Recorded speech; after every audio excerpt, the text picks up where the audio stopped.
What's your last phone number, Natalie? She got it at her phone. My last phone number? No, my phone number? Yeah.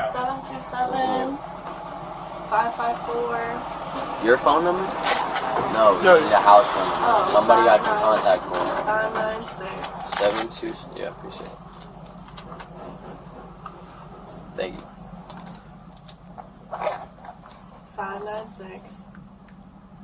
596-8104. Who is that?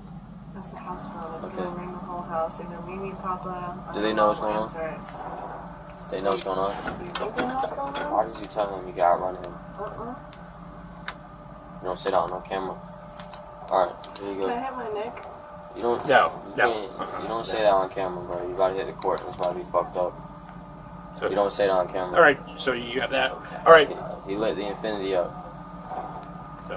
All right. Alrighty. I appreciate it. Yep.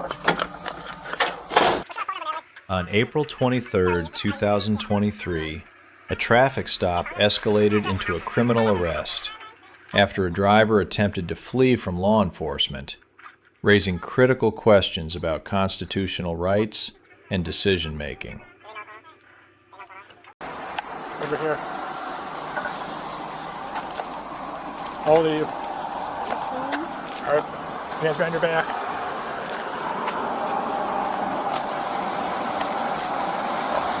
Can I take my phone? What? Can I take my phone? Yep.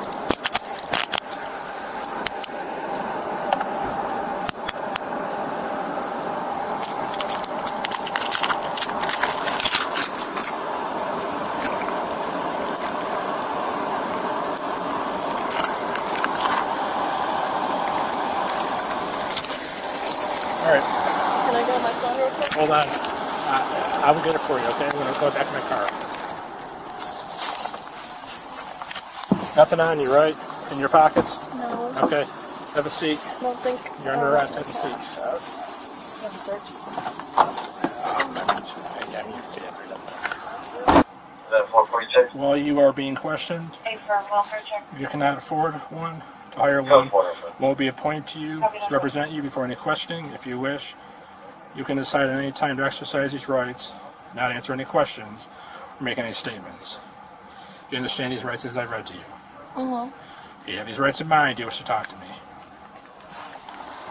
But you saw me pull out, and then what happened? I honestly just thought I could get away, which was kind of stupid in hindsight, because I don't want to pay a ticket, but now I'm arrested, so... Yeah, now you're going to jail, correct. Search you, then we're going to put it in the back of your car, okay? We'll do some paperwork. Yeah. You have anything on you that's going to hurt me, stick me, poke me? No. Okay.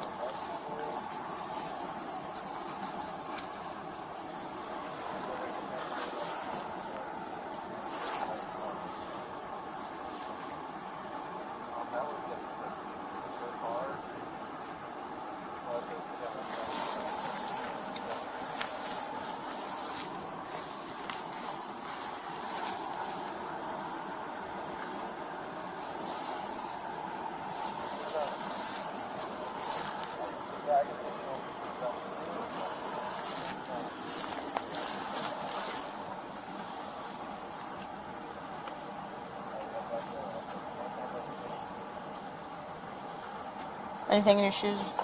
No, should I take them off? No, you're fine. Alright. Come on.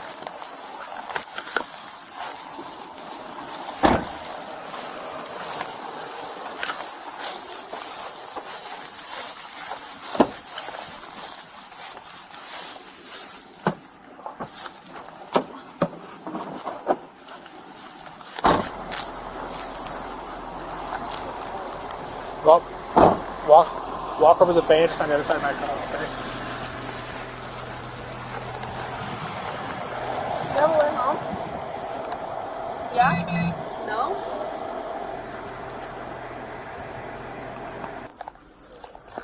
Okay, thank you.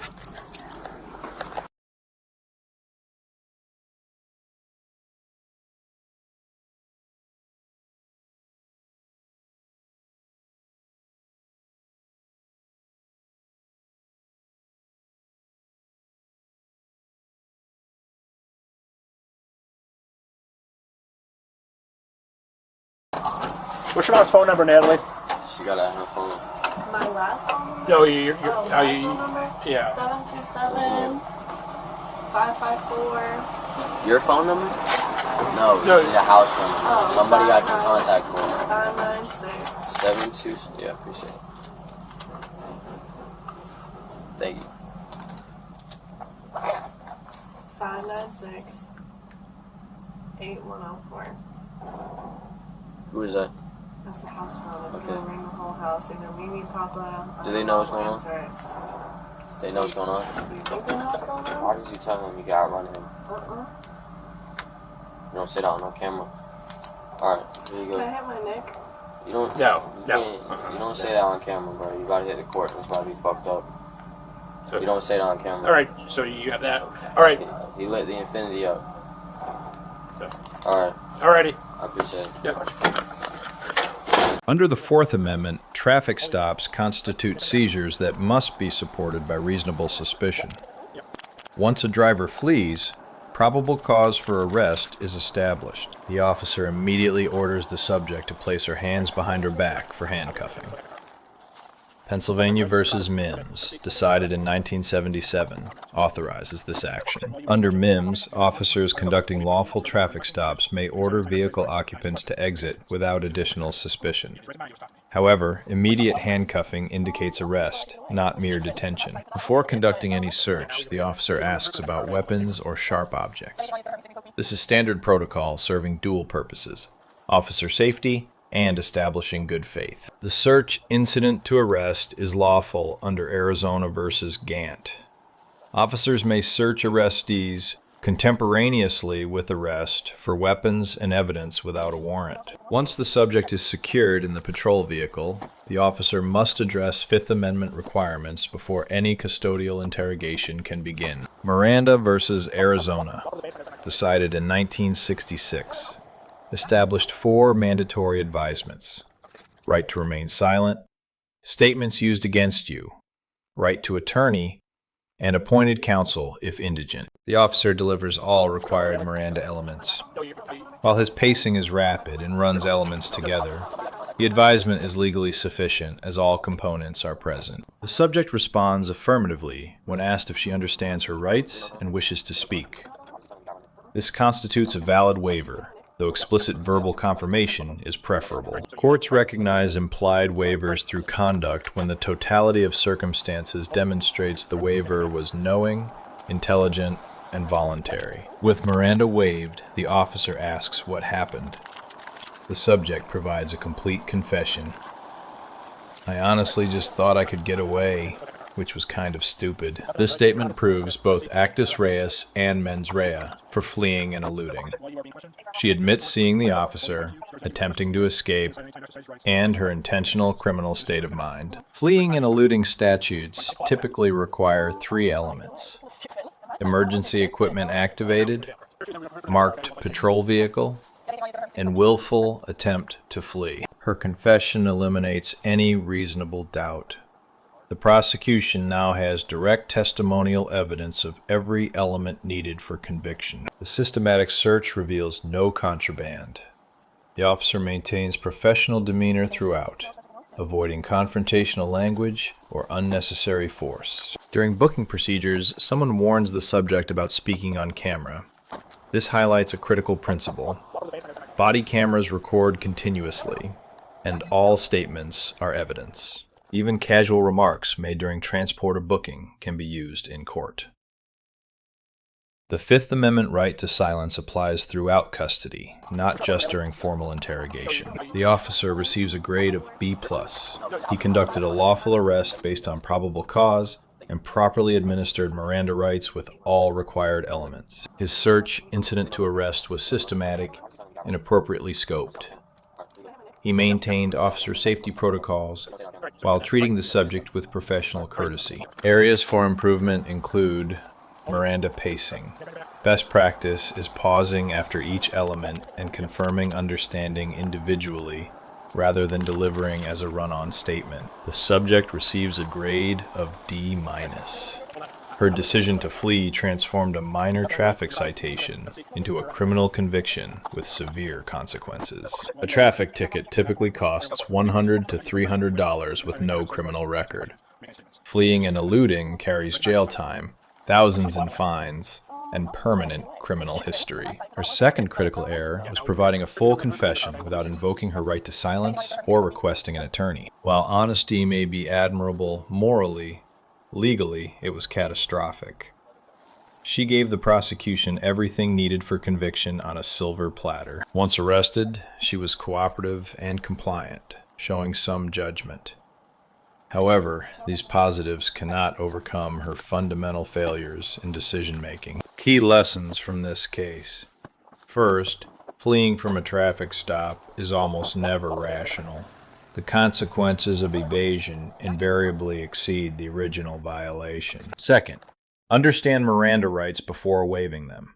The right to remain silent exists specifically to prevent self-incrimination. Third, request an attorney before making any statements during custodial interrogation. You cannot unconfess once words are spoken. Fourth, everything said in custody is recorded and admissible. There are no off-the-record conversations with law enforcement. Fifth, cooperation after arrest does not erase earlier poor decisions. The time to make smart choices is before criminal conduct, not after. This case demonstrates how split-second panic decisions can produce life-altering consequences. The subject chose to flee to avoid a $200 ticket. The actual cost includes criminal conviction, potential jail time, fines exceeding $5,000, license suspension, vehicle impound fees, and increased insurance for years. Total financial impact could exceed $20,000 over several years, not including employment consequences from a criminal record. From a constitutional perspective, this case illustrates the interaction between Fourth and Fifth Amendment protections during traffic stops and arrests. The Fourth Amendment permits traffic stops with reasonable suspicion and searches incident to lawful arrests without warrants. The Fifth Amendment requires Miranda advisement before custodial interrogation and protects against compelled self-incrimination. However, these protections only work when individuals understand and exercise them. Rights exist on paper, but must be invoked to provide actual protection. The officer's performance reflects solid understanding of constitutional requirements and professional execution of arrest procedures. The subject's performance reflects common failures in understanding legal rights and making rational, cost-benefit decisions under pressure. Let us know if there is an interaction or legal topic you would like us to discuss in the comments below. Thank you for watching.